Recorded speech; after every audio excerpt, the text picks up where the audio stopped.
Kan berarti nama Mas Pram ini sebagai jalan tengah dari pilkada. Ya bisa disebut beliau menjadi jalan tengah yang kemudian nanti bisa diharapkan membridging antara dua kelompok ini. Kan pendukung Pak Ahok ini kan banyak dari kelompok minoritas gitu ya, banyak dari kelompok-kelompok yang ingin perubahan dari kemapanan, ingin yang namanya birokrasi bersih, public services yang efektif gitu kan. Sementara di kubu Pak Anies banyak yang kemudian sangat peduli dengan isu agama, isu rohani, bagaimana membangun kultur keagamaan yang kuat misalnya, bagaimana keberpihakan terhadap pengusaha pribumi, mungkin seperti itu. Jadi mungkin ini nanti yang mudah-mudahan dengan kebesaran hati Pak Ahok, Pak Anies, ada Mas Pram dan Pak Rano misalnya yang kemudian bisa menjadi jembatan. Satu lagi Pak Deddy, itu melihat realitas mungkin elektabilitas dari Mas Pram dan Mas Rano, itu bagaimana PD Perjuangan meyakini mereka bisa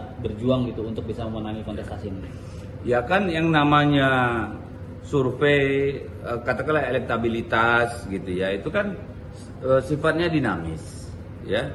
Karena misalnya begini, mungkin Pak Anies sudah tinggi gitu kan, tapi begitu beliau kemudian nanti tidak mencalon, itu kan akan berpengaruh secara signifikan.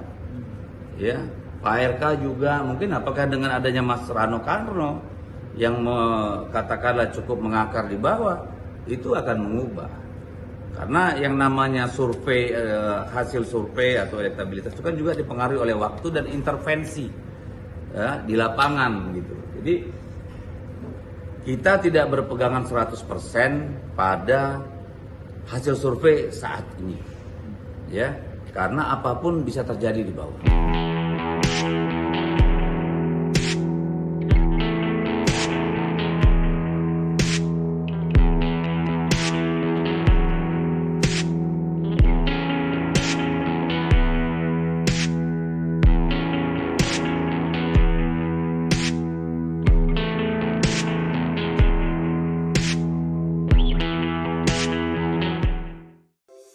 Di antara banyak sumber informasi, kami layak dipercaya.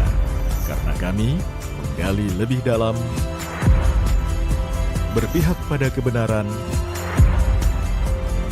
berpegang pada data dan fakta, agar layak Anda jadikan referensi. Kompas TV, independen, terpercaya.